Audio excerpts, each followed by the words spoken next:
What is emotional cheating? Basically, emotional cheating is when the partner that you're in a relationship with is gaining attraction for someone else and they know it's happening and they're slowly tiptoeing away from you and slowly tiptoeing towards someone else to the point where they develop romantic attraction. So, is having your girlfriend look at a guy and say he's attractive emotional cheating? No. Is having your boyfriend text a girl behind your back without your knowing and slowly gain attraction and romantic feelings for that girl outside of your knowledge? Yes. And I'm actually going to pull a quote from Wikipedia because it had a pretty good explanation of this. An emotional affair can be defined as a relationship between a person and someone else other than their spouse or partner that affects the level of intimacy, emotional distance, and overall dynamic balance in the marriage or relationship.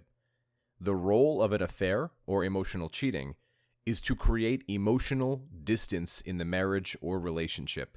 And that seems to cover it up pretty nicely. So, why do people emotionally cheat?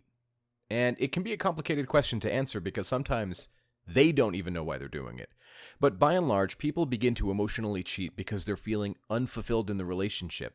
And what's tricky about emotional cheating is that at first, people probably don't even know they're doing it. They're just interacting with other people maybe they find to be attractive, and after a while they kind of stop and think, wow, I really like this person. This is kind of a problem. And they have that thought, this is kind of a problem. And they don't stop. Ultimately, emotional cheating can begin really harmlessly, and that's what's so tricky about it, because it's speaking to somebody in perhaps an intimate setting like work. And by intimate, I mean they're working closely together, seeing each other regularly, and you begin to naturally form a bond with people there. Maybe it's at school, maybe it's a part of a recreational club, or community theater, or something like that. Typically, these things don't happen online, but that's not to say that they can't. So you're spending time with a person who you find to be at least a little attractive, and maybe their humor and their personality is really good, and slowly you begin to get more and more attached to them, typically during a time where there's something not so great happening in your relationship. Maybe something is wanting, or maybe your partner is not feeling particularly committed or fulfilled, and that would be one of the reasons that they really begin to back away, and maybe even just in a subtle way, in such a way where only they really notice, and it's so jarring for somebody who's been emotionally cheated on because it's like blindsiding. I had no idea you felt that way, and then boom, a new person comes right into the picture. Needs not being met is one of the number one reasons people emotionally cheat. Another reason could be that they didn't even know that they were emotionally cheating until it was too late, and they were falling too far, too fast. Perhaps they weren't particularly committed to the relationship they had with you, and this person just seemed kind of better. Typically, we don't see that one nearly as much. Usually it's a grass is greener, or a fear of missing out, or a need to go explore and make mistakes, or, ultimately, insecurities. Somebody new comes into their life telling them that the relationship won't last forever, and, hey, I'm sorry your girlfriend made you feel that way, or your boyfriend made you feel that way, and, why don't we go out for drinks and we can talk some more about it? And then this person begins to sort of weasel their way in, or your partner knowingly allows them to weasel their way in, and one thing leads to another. The excuse, it just sort of happened, is one that you're going to hear a lot. Now, how is this any different than physical cheating, or just cheating? Well, I think that this one's a bit more dangerous, because when there's emotional cheating, there's romantic interest.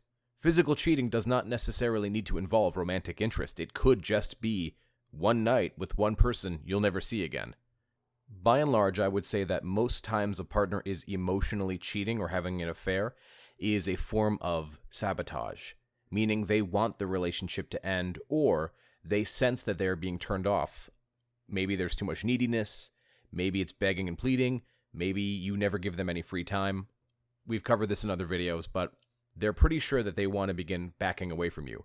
And so they begin the process of monkey branching, which is along the same lines of what we're talking about here.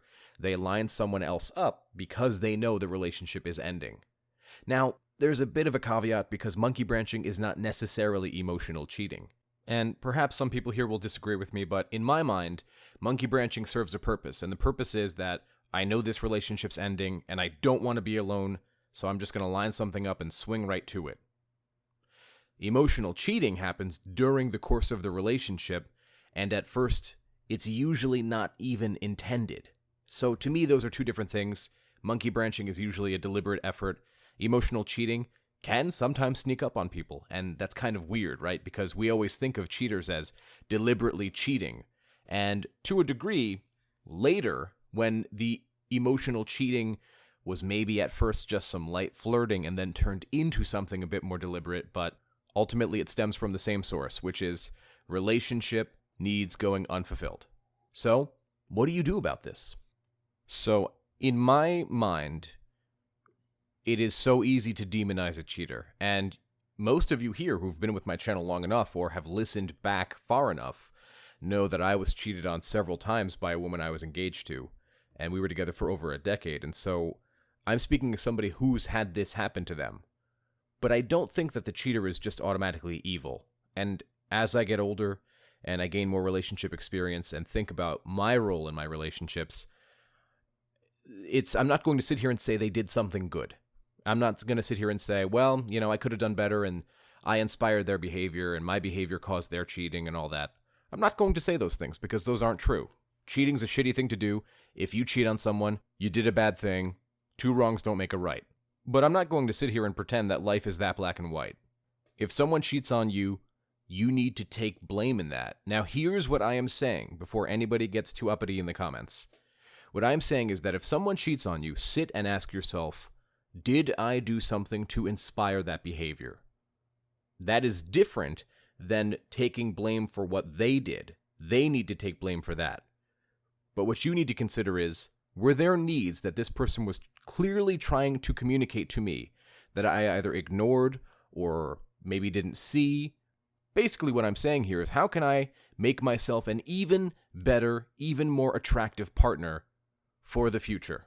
Maybe with them, if I decide to forgive them, maybe with someone else. Because ultimately we have to be on the lookout for ourselves to become better people, stronger people, healthier people. So I'm not saying if they cheated on you, it's your fault. And if that's what you took away from the video, well, then clean your ears out and listen again.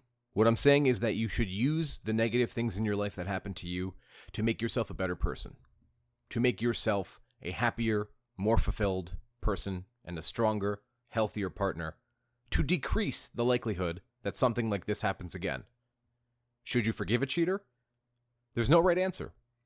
There really is no right answer. I couldn't sit here and tell you that they'll do it again. I couldn't tell you that you could move forward, and who knows, that might even make the relationship stronger than it's ever been. If you're looking for some additional content on cheating, I highly recommend Esther Perel. She has some fantastic talks about cheating, and I think infidelity, particularly in marriages, is at records we've never seen before. It's up to all of us to say, what was my contribution to this happening? Yes, the other person did wrong, but what did I do? Because ultimately, I can only control myself. I only have action over myself. And perhaps this is even something that we should pose for you guys. What do you think down in the comments section? And let's turn that into a contest. Should a cheater be forgiven? Why or why not? The winner of this contest will win a free 60-minute coaching. And for this contest, I will select a winner on Monday, March 9th. And of course, I will announce the winner in the video out on that Monday. And I'm really interested to see what thoughts you guys have coming out of this one.